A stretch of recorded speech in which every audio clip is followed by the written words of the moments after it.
Want something new? Try Mainframe Era. Always by your side whenever you work. The IBM 701 electronic data processing machine, or also called as the Defense Calculator, it is the first ever commercial scientific computer that is made way back in May 1952. It was designed and developed by Jair Haddad and Nathaniel Rothschild. The 701 was built as a general-purpose device, with the flexibility and capacity to solve previously insurmountable engineering and scientific problems for a broad range of operations.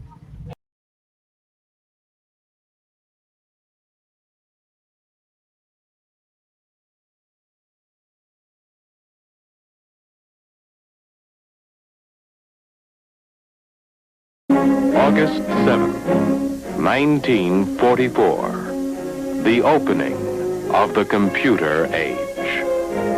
IBM and Harvard University unveiled the Mark I.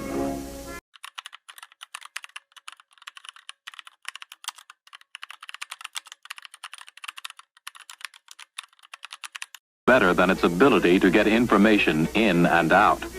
Input-output capability. System 360 has it. Peripheral devices linked to powerful data channels. Up to 1,200,000 characters a second. Real channel power. New tape drives with the performance you need. Ranging in speed from 22,500 characters a second to 90,000. And up to 340,000 characters a second. The CDC 6600, released in 1964 by Control Data Corporation and designed by Seymour Cray, is regarded as the first supercomputer. It could achieve 3 million instructions per second and 3 megaflops, making it the fastest computer in the world from 1964 to 1969. The machine used core memory, supported up to 128,000 words, and relied on a liquid cooling system to maintain performance. It employed 10 peripheral processors to handle input or output tasks, following the central CPU to focus on computations. The CDC 6600 was used extensively in scientific research, weather forecasting, nuclear simulations, and aerospace applications. Its innovative design, including out-of-order execution and short internal wiring for speed optimization, paved the way for modern supercomputing. The CDC 6600's architecture and performance set the stage for future developments in high-performance computing. The Honeywell 200, introduced in 1963, was the second-generation transistorized computer system designed for business data processing, competing directly with IBM's 1400 series, particularly the IBM 1401. With memory ranging from 4,000 to 32,000 characters, it could process data flexibly and efficiently, handling tasks based on the specific needs of the user.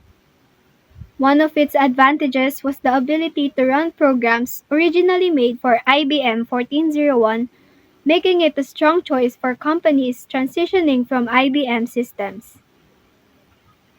The Honeywell 200 supported a range of peripherals such as card readers, printers, and magnetic tapes, and could run multiple operating systems. The Honeywell 200 played an important role in the evolution of business computing by offering affordability, flexibility, and enhanced performance in industries like manufacturing and defense.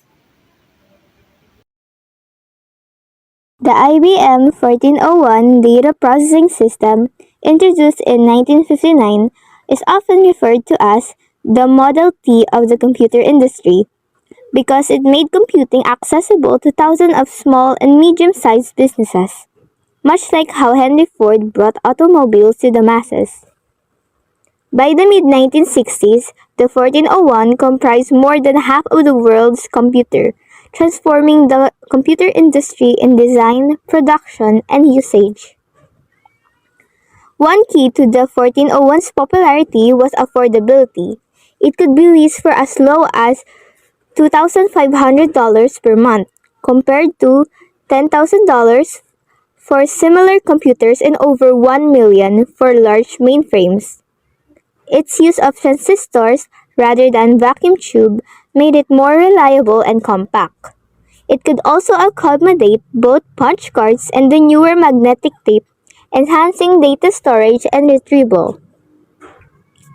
The IBM 1401 changed perception among businesses, proving that computer didn't have to be enormous and exclusive to large corporations. It convinced businesses of all sizes of the necessity of computers for daily operation and led to increased production by IBM and other tech companies, foreseeing a future defined by computing.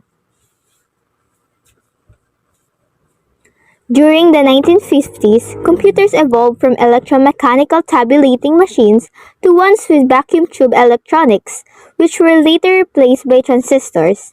Programming languages like Fortran emerged, making complex tasks more manageable. However, computers remained largely out of reach for smaller businesses. Machine's full release of its Gamma computers demonstrated a market need for affordable and accessible machine, prompting IBM to develop the 1401. In the 1950s, IBM began on working what would become the 1401, originally called the Worldwide Accounting Machine, or WWAM. Charles Branscombe led the project, and significant advancements were made, such as eliminating the plugboard, a time-consuming manual process, by designing a stored program computer that allowed for easier programming. The IBM 1401 consisted of three components: a central processing unit, the 1402 card reader punch, and the 1403 printer, capable of handling both punch cards and magnetic tapes. It was unveiled on October 5, 1959, to great success with over 5,200 orders placed in the first 5 weeks, far surpassing IBM's expectations. It enabled widespread automation of business functions such as payroll and inventory management, driving the integration of information technology into daily life. It was also used creatively, such in early computer-generated images and a musical dance piece inspired by the machine.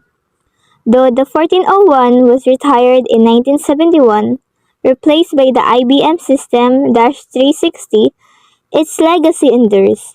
Restored vintage 1401s are still demonstrated today, including one at the Computer History Museum in Mountain View, California, preserving its impact on making computing accessible to the masses.